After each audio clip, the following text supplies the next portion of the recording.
Well, hello, good people. Mark Holmes here, and as always, I want to say thank you all for watching, commenting, subscribing, and being part of the Joe Boo Sports Report. Without you guys, as well as you ladies, you know that this literally does not work. I hope you guys are having a great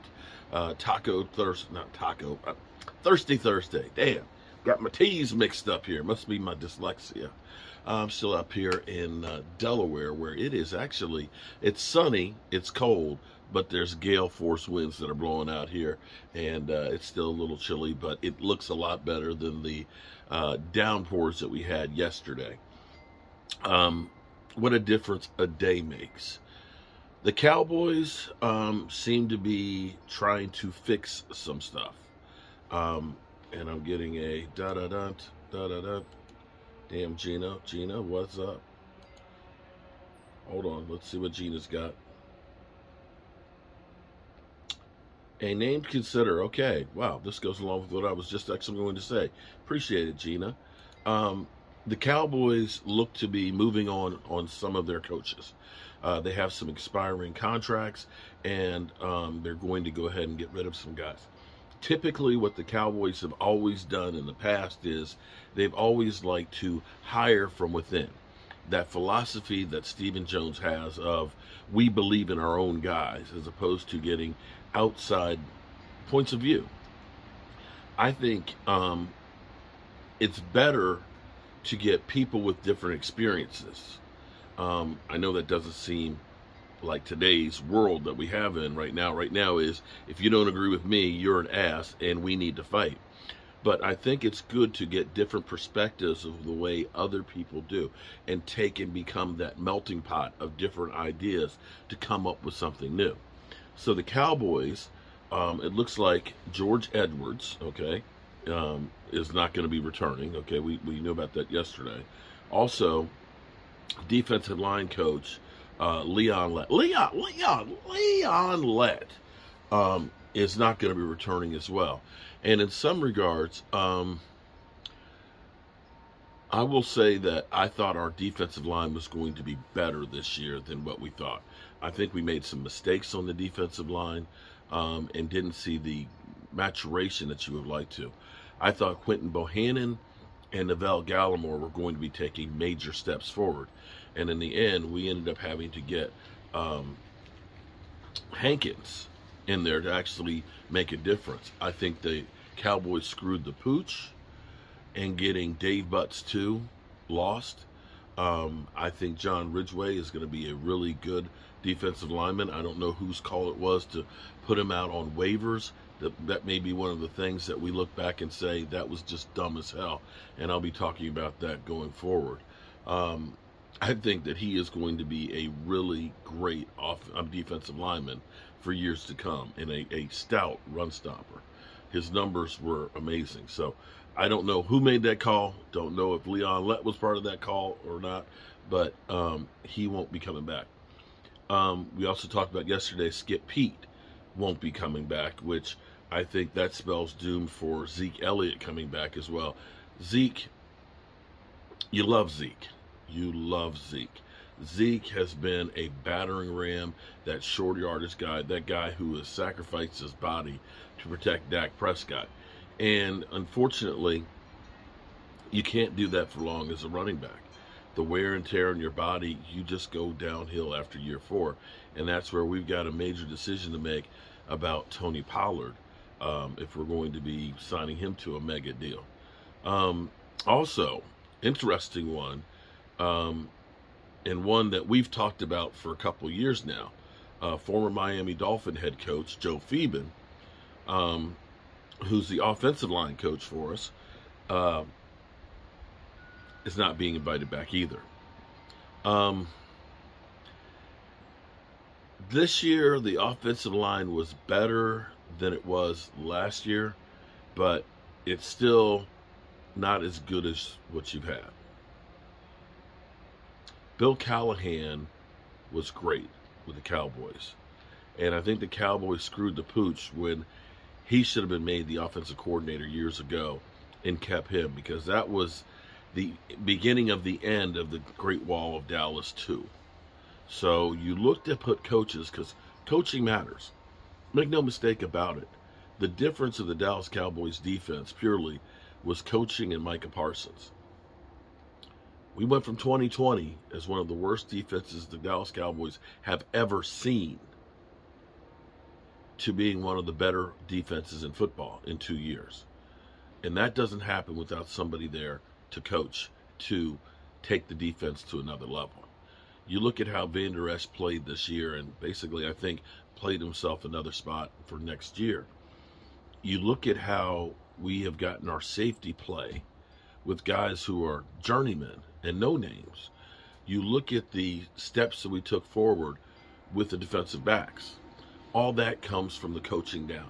You can't just take raw talent and just throw it in there and say it's going to be good. You got to have somebody who knows how to put them in positions to win, which is one of the problems I believe we have with Kellen Moore. It's not that Kellen Moore doesn't know how to call plays or he doesn't know plays, but it's situational. And it seems like we got so many different things that we're trying to do. You know, I've described this as when you go by one of those restaurants that says it's Chinese food, it's pizza, it's subs, and it's seafood. The problem is they don't do anything great. They end up doing a little bit of everything. And if you got a menu that's 20 pages long, that shit ain't fresh. You can't keep that much food fresh, you know, and all that. It's frozen food, okay? It's deep fried shit that we're taking out the freezer and throwing it in the deep fryer. But you go to a place, you go to a steakhouse, maybe steak, surf and turf. They have a menu that's 1 page long because this is what we do, and we do it really, really well. And you look at the Cowboys and you still ask, what is our identity, Kellen Moore? What is it? I don't know. Because sometimes it seems like we're just trying to pass the hell out of it. Other times we kind of run but never really do. But the thing about the Dallas Cowboys in their DNA has always been, and you can go back to the 80s, you can go back to the 70s, you can go back to the 90s. When Emmitt Smith and the Cowboys did not rush for 100 yards, more times than not, they didn't win. It was about balance. And you go back to this game, if our quarterback is the leading rusher in the game, chances are we're not winning it. And that goes back to identity. Are we going, what is the one thing that when all shit fails that we know we can do? I still don't know what it is. After all these years of Kellen Moore, I don't know what the identity is.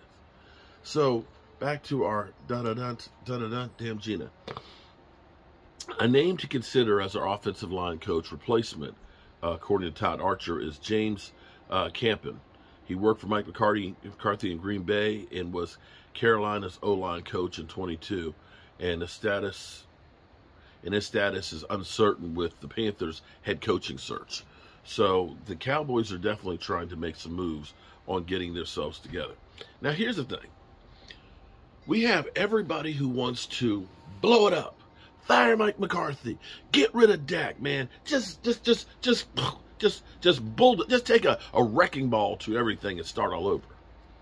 But see, this is where people have such a short memory. We have the perfect example of exactly what to do with the Dallas Cowboys. The perfect example. Go back to the 2018 season. 2018 season. I'm going to pull up. I'm going to go here to the stats. In 2018, okay, we started out 3-5, and people talked about how trash Dak Prescott is. Dak Prescott, he sucks. Fire him. Get rid of him. Because we opened up with the Carolina Panthers, okay, and lost. We had 138 yards passing. Then we played the Giants the next week. We got a victory, but we had 160 yards passing. We lost to the Seattle Seahawks the next week, and we had 137 yards passing. We then beat the Detroit Lions. The Lions. Yeah, you better beat the Lions. 231 yards passing. We lost to the Houston Texans. Oh, my God. I guess Eastside Herald was going crazy. 194 yards passing. We beat the Jacksonville Jaguars to go 3-3. And we passed for 172 yards. We lost into the Commanders. Commanders had 250 yards passing in that game. Touchdowns wise, and then we lost to the Tennessee Titans, where we passed for 225 yards. And I think that was the first game that we had with Amari Cooper. But during that time, during those 7 games, we had touchdown passes, 8 touchdown passes in those 7 games. It's not real good. Not real good at all. We insert, okay, and mind you, for those 7 games, we averaged 183 yards passing. That sucked. That sucked bad. We get Amari Cooper. Check this out. The Tennessee Titan game, I told you, 225. Philadelphia Eagles, a win, 239. Atlanta Falcons, 191. Commanders, 258. Philadelphia Eagles, 434. Indianapolis Colts, 180. Tampa Bay, 152. New York Giants, 368. And then make the playoffs. Mind you, we started out 3-5. We ended up beating the Seattle Seahawks, 216 yards passing, and we lost to the Rams, 258 yards passing. And we averaged 250 yards. We literally picked up almost 70 yards a game on average in the passing game, just doing that one thing of adding Amari Cooper. When you look at, let me dig a little deeper. And let's go back down through here, because this is a case of, hang on. So that season, sorry, it's a little chilly out here. Let me sip a little more coffee. That season, inserting Amari Cooper was the difference of us having 183 yards passing per game to 250. That is a major difference. A difference of basically making the playoffs versus being a top round pick. Amari Cooper ended up with 725 yards that season. The rest of our wide receiver core was Cole Beasley, 672. He was our second leading receiver. And Michael Gallup, his rookie year, 507. Blake Jarwin, 307. Golf Swam, 242. Allen Hurns, 295. And Dalton Schultz, 116. Oh, Noah Brown, 54. So we learned right there the difference of having playmakers out on the field. Because what happened, it wasn't just Amari Cooper's catches. It was also the fact that people had to worry about Amari Cooper. They couldn't go ahead and say, let's just shut down their number one guy, which was Cole Beasley. It made it so everybody else feasts, in the same way that Micah Parsons makes it easier for everybody else because they're so concerned about him with 2-3 guys that other guys end up being able to have an easier route. It's not rocket science. And as much as I can't stand both of the teams from the NFC, the San Francisco 49ers and the Philadelphia Eagles, you look at the offense, they are stacked. Every position. They got great tight ends.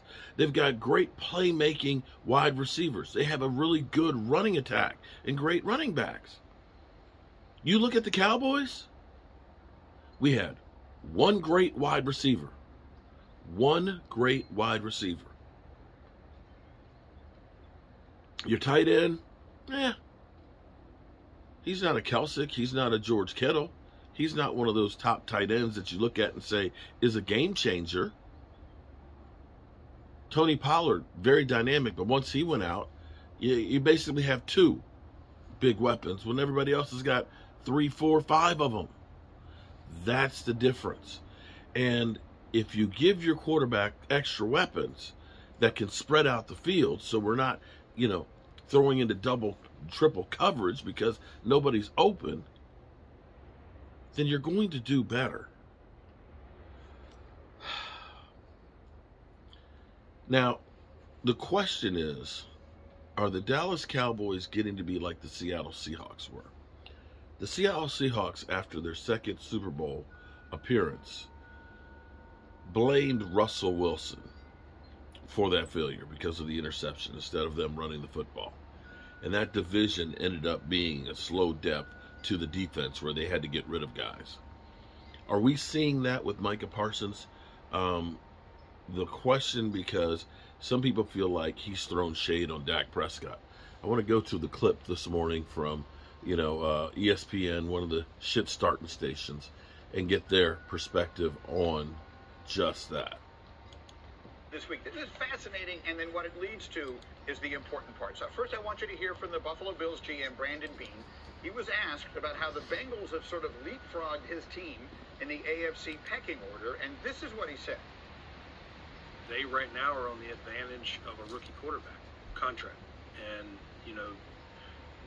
they had some lean years, and without getting too much into their build, I don't want to suck bad enough to have to get Jamar Chase. Like, he's a heck of a talent. I'd love to have him, but you gotta go through some lean years to do that. So he made that point, and it was tweeted, right? This is up on Twitter. Micah Parsons quote tweeted it and wrote, "Besides Mahomes, every team in the Final Four's quarterback is on a rookie deal and surrounded by talent." Interesting take. And so the entire world, sort of in unison, said, he's taking a shot at Dak. And so a little while later, Parsons said, "No, I'm not. Listen, we're not going to sit here like I'm talking about Dak. When I get paid, I want a big contract too. Come on, stop reaching." Doesn't feel like we're reaching. Is it a reach? It's certainly not a reach. Whether he thought of it or not, it is most certainly not a reach, Dan Graziano. He doesn't say what he was talking about. That's the thing, right? If you're not talking about Dak, fine, but what did you mean? Look, this is the world we live in, right? And social media, and everybody's got a voice, and everybody feels like their opinion and their voice has to be heard on every single topic, no matter what it was. But I would not feel like I was reaching if I was Dak Prescott and I was taking that as a shot. I mean, it just feels like you just got eliminated. You're looking at everybody else who's still in the playoffs, and you say that based on what Brandon Beane said. And it doesn't make it wrong. This is also on the heels. No, it is. But look, it's also on the heels of after the game, Parsons basically saying, I'm paraphrasing now, defense played well enough to win. Right? I mean, he basically said that. So that's twice this week that he didn't take a shot at Dak Prescott. What do you think it all adds up to? Listen, it's a reality, and I think they have to start thinking about what Dak's future is, and they have to go out and, I think, draft a young quarterback. Remember, the same way you got him is the same way you lose him. So Dak Prescott got his opportunity because he was able to step into a roster that was pretty good, and Tony Romo was in his contract on a big deal. So what happened is he became cheap, and so he became the alternative so that they can stack the deck. We talk about it all the time, and I was the master. Every team I was on that had success, stack the deck, right? When we say, Bart, what do you mean stack the deck? When I have a cheap quarterback, that means every other position I can go out and I can fill it with great players that are already proven. When I came here, we had Alan Faneca, Damon Woody, myself, Jason Taylor, Trevor Price. These are all people we went out and spent top dollar for. The problem is it's not sustainable. So it's two ways to win in this league. You either win with a young quarterback and a stacked deck, or you have a guy that can overcome not having a deep roster. Peyton Manning used to do it all the time. What the beauty was about Tom Brady, but those guys are few and far between. They could stack the deck a little bit because he wouldn't take the top of the market money. But so this is the reality of it. The point you're making is that Dak Prescott is not one of the players, like maybe Patrick Mahomes is and others, who can overcome. What others? What others? In this league, too often, we confuse good with star with superstar. It is all. Hold on. So, please tell me who these guys are. Please tell me who they are. Because I saw Josh Allen. Josh Allen with all kinds of talent. You can't look and say, yeah, he's got his money, but that they don't have a stacked roster. having home field advantage, lose year after year. So apparently, this is another one of those unicorns. Yes, there's Pat Mahomes, who's got probably the greatest play caller in the history of football calling plays. I don't see Aaron Rodgers any longer overcoming not having a great roster. Even when he's had good rosters, he ain't going there. Come on. Stop bullshitting us. Only 3 superstar quarterbacks in this league. It's Allen, Burrow, and Mahomes. Everybody else are to a certain extent, is a product of a system. Jalen Hurts is not a superstar.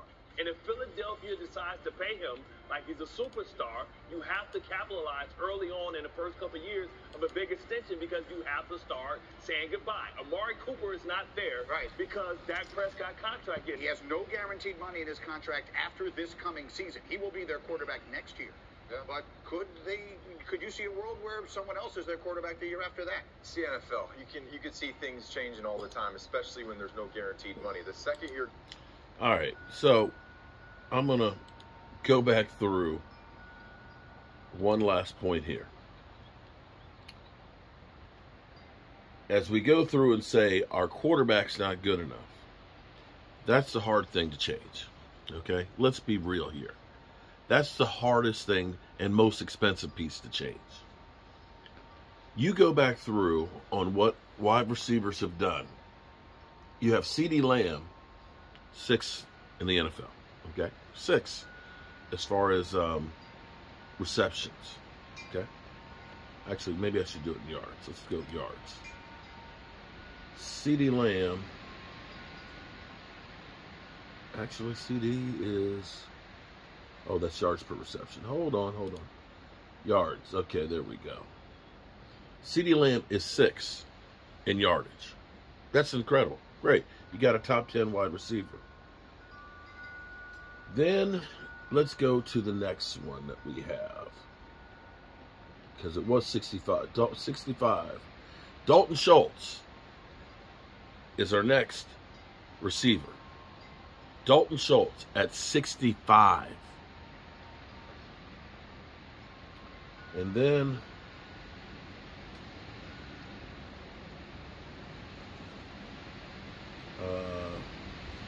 Noah Brown. Where is Noah Brown? Oh, Michael Gallup. 105. 105 for our number 2 wide receiver,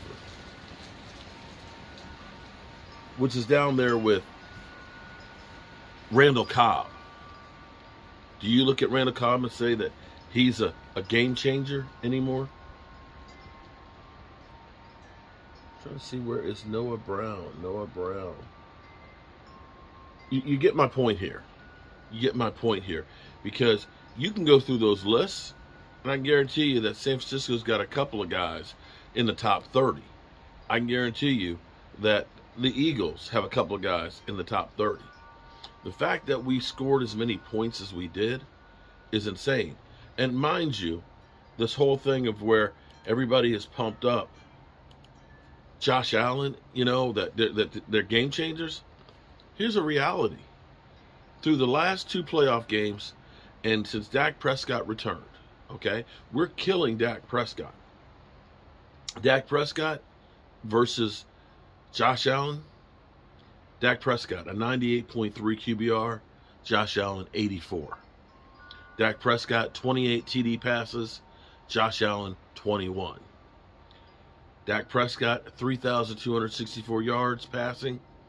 Josh Allen, 29, 20. Interceptions, Dak has more. It's the only one that he is not ahead of him. 16 interceptions, 13 interceptions for Josh Allen.